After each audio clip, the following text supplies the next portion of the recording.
과거 음주운전 문제나 논문 표절 문제도 이번 청문회에서 소명을 피해갈 수 없을 걸로 보입니다. 이 조선일보 6면 기사 준비했는데 같이 보시죠. 최교진 끝없는 논란에도 여당과 대통령실은 결격 사유 없다. 만취 운전, 표절, 친북의 막말 논란까지 교사 시절 여학생 뺨 때린 적도 있는데 이 최 후보자가 2003년에 음주운전으로 벌금 200만 원형을 선고를 받았거든요. 교사들은 음주운전 적발되잖아요. 그러면 중징계 받고 교장 교감 승진도 못합니다. 그런데 음주운전 전력이 있는 사람이 교육부 수장 자리에 오른다? 이것도 반발이 상당히 클 것 같습니다. 지난 2003년에 혈중 알코올 농도가 0.187, 벌금 200만 원이고 석사 학위 논문 2006년에 출처 표기 없이 신문 기사를 인용하기도 했습니다. 교육부 수장에 오를 사람인데 도덕적 흠결이 상당해 보여요.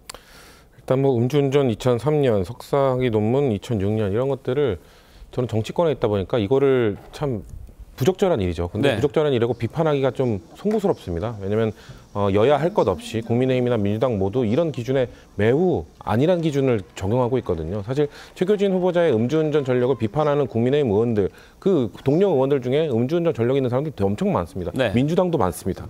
왜냐하면 정치권의 이 공천 기준에서 음주운전이 매우 뭐 15년 동안 뭐 2회, 뭐 10년 동안 이런 식으로 매우 다소 흔하긴 합니다. 흔하게 되어 있기 때문이죠. 그렇기 때문에 그럼에도 불구하고 교육부 장관으로서의 적절하냐? 매우 부적절하죠. 근데 저는 부적절한 상황입니다만 오늘 이제 인사청문회가 진행이 되잖아요. 그러니까 임명권자도 그렇고 인사청문회도 그렇고 사실 본인들이 뭔가 그 국무위원을 임명한다고 생각하지만 결국 이 모든 과정은 국민들께 보고 드리는 전 과정이라고 보거든요. 이진숙 후보자 같은 경우는 이 직전에 이제 지명 철회됐던 이 숱한 논란이 있다가 인사청문회 과정에서 교육부 장관으로서의 역량을 하나도 보여주지 못했죠. 그래서 국민 여론이 확 나빠지면서 지명 철회까지 이어진 건데 저는 최교진 후보자가 오늘 이런 숱한 논란에도 불구하고 본인의 이런 교육적 역량을 얼마만큼 보여주느냐에 전 관건이 달렸다고 보거든요.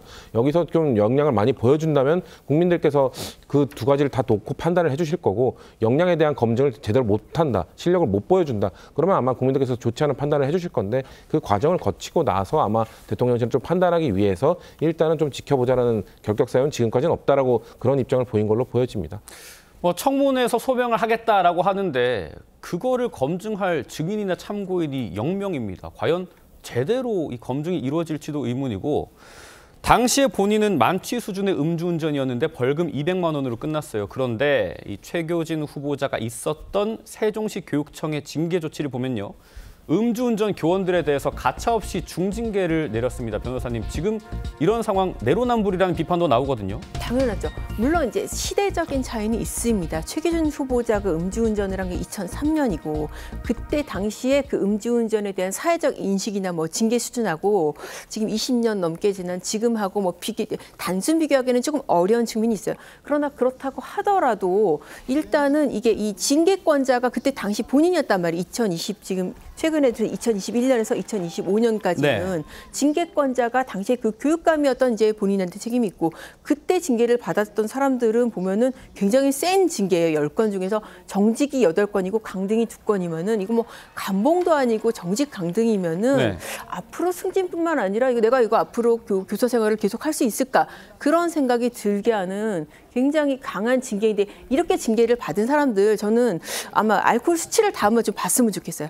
과연 최규진 후보자 같은 정도의 이 형사적으로 따지면은 이 0.187이라는 건 지금 면허 취소에다가 거의 심각하죠. 만취 수준이거든요. 네. 그럼 이렇게 본인보다 몇 배 더 센 징계를 받았던 정직 강등 받았던 이 사람들 중에 이 정도로 만취된 상태로 운전한 사람 있었는지 한번 그거 좀 따져봤으면 좋겠습니다. 그것도 방법이겠습니다.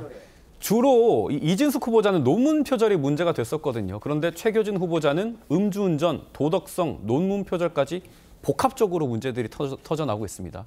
그렇기 때문에 국민의힘에서는 자진 사퇴를 요구했는데 여당과 대통령실은 임명을 강행하려는 분위기입니다. 보고 오시죠. 교사에게는 음주 행위가 아주 이 음주운전이 아주 엄하게 징계 대상이 됩니다. 교육부 장관 후보로서는 자격이 안 된다.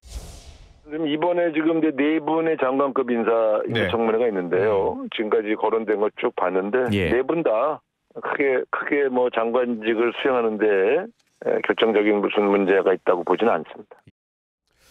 어찌됐든 오늘 청문회를 통해서 이 입지가 어떻게 될지 정해질 건데 그 부분 저희가 자세하게 살펴보겠습니다. 결격 사유가 없다면 결국 임명하겠다는 거예요. 임명 여부에 따라서 여야 대치도 더 고착화될 것 같습니다.